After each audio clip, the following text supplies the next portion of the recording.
Pocos habían vaticinado que Pedro Castillo, un maestro de 51 años de origen rural, de izquierda, sin pasado político, se iba a convertir en el presidente de Perú en las elecciones más polarizadas de su historia reciente.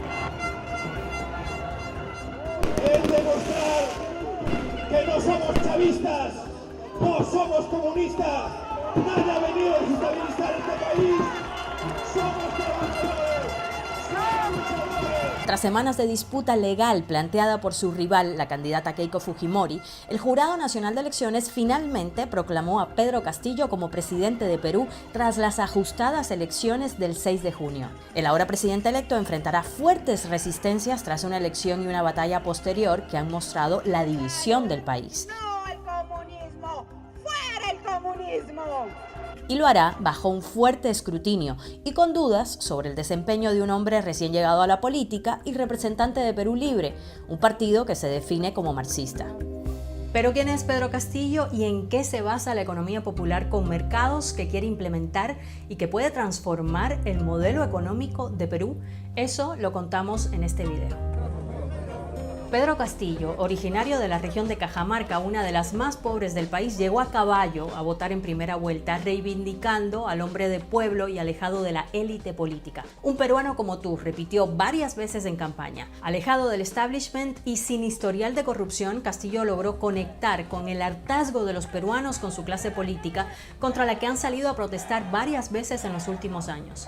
Recordemos que Perú ha tenido 4 presidentes en los últimos 4 años. Los últimos 6 gobernantes han sido acusados de corrupción y más de la mitad de su Congreso tiene algún proceso abierto por algún delito. Castillo no hay vínculos con las élites. Él es sería el primer presidente que viene no solamente de un lugar muy pobre del país, sino que sus entornos y su vida ha seguido siendo muy alejado, no solamente de la capital, sino de los lugares de decisión, y eso sí sería realmente histórico. Castillo ha sido maestro de primaria desde 1995 en una escuela pública en Chota, el lugar donde nació, en la región de Cajamarca, en la Sierra Norte de Perú, una de las zonas más pobres del país pese a sus ricos yacimientos minerales. Fuera de la Lima metropolitana, que apoyó a la candidata de derecha y limeña Keiko Fujimori, el Perú rural votó a favor de Castillo.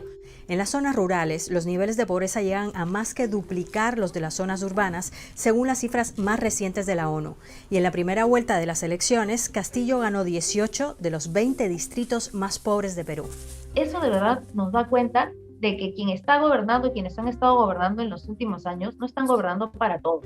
Entonces, hay una clara insatisfacción de parte de la población, hay un fuerte apoyo a Castillo porque aún persisten estas desigualdades. Con un magíster en psicología educativa y siempre vinculado al sindicalismo, Castillo militó de 2005 a 2017 en el partido Perú Posible antes de presentarse a estas elecciones como el candidato de Perú Libre. Su oponente Keiko Fujimori atacó a Castillo por el supuesto vínculo entre miembros de este partido y el polémico movimiento Movadef, al que se relaciona con el grupo de ideología marxista, leninista, maoísta Sendero Luminoso, implicado en la guerra interna desatada en el país en los años 80 y que buscaba el poder por medio de la lucha armada. El ahora presidente electo niega cualquier vínculo con la violencia, pero sus ideas de izquierda despiertan algunos temores en el sector empresarial del país y del exterior. ¿Pero qué propone Castillo? Pues una serie de reformas estructurales y para llevarlas a cabo plantea una asamblea constituyente. Esas reformas implican, entre otras cosas, un cambio del modelo económico peruano. Una idea que repitió en esta campaña es que no haya más pobres en un país rico. Para lograrlo, según él, es necesario implementar lo que llama la economía popular con mercados. En las últimas décadas, Perú ha seguido un modelo económico liberal, respaldado por la Constitución del 93, en el que el Estado tiene un rol secundario y promueve la libre competencia. Este modelo ha dado buenos resultados macroeconómicos en Perú, con un crecimiento sostenido que en los últimos 30 años ha permitido al país multiplicar por 10 su PIB. Pero, por otra parte, no ha logrado beneficiar a todos los peruanos por igual. Las clases con menos recursos no han visto la repercusión en sus bolsillos y en sus condiciones de vida de esas elevadas cifras de crecimiento. Recordemos que en Perú la pobreza es ahora del 27.5%, acrecentada por la pandemia y la crisis económica que ha generado. Y el cambio clave de la propuesta de Castillo está en el rol que jugará el Estado. Pues en la llamada economía popular con mercados, no es el mercado el que manda, sino el Estado. En su plan de gobierno, Perú Libre detalla que su propuesta está inspirada en algunos puntos del plan económico que implementaron Evo Morales en Bolivia y Rafael Correa en Ecuador.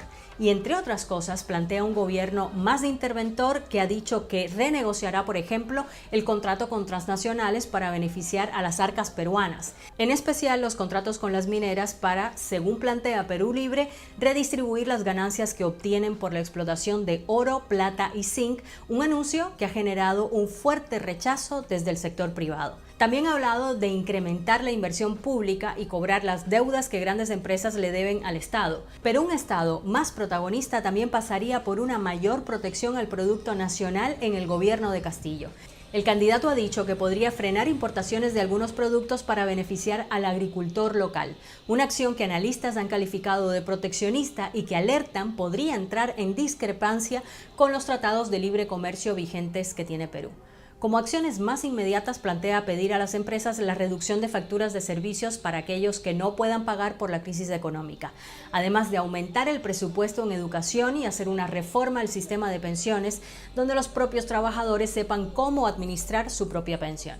Pero para llevar a cabo este plan, Castillo no lo tiene fácil. Llegar a la presidencia con un gobierno débil y sin una bancada mayoritaria en el Congreso, por lo que deberá negociar para poder gobernar y mantenerse en el poder. Una operación de alto riesgo, dado el historial de presidencias inconclusas que han marcado la política peruana de los últimos años, así que serán grandes los desafíos que tiene por delante el presidente electo Pedro Castillo, quien propone el cambio más radical en Perú de las últimas 3 décadas.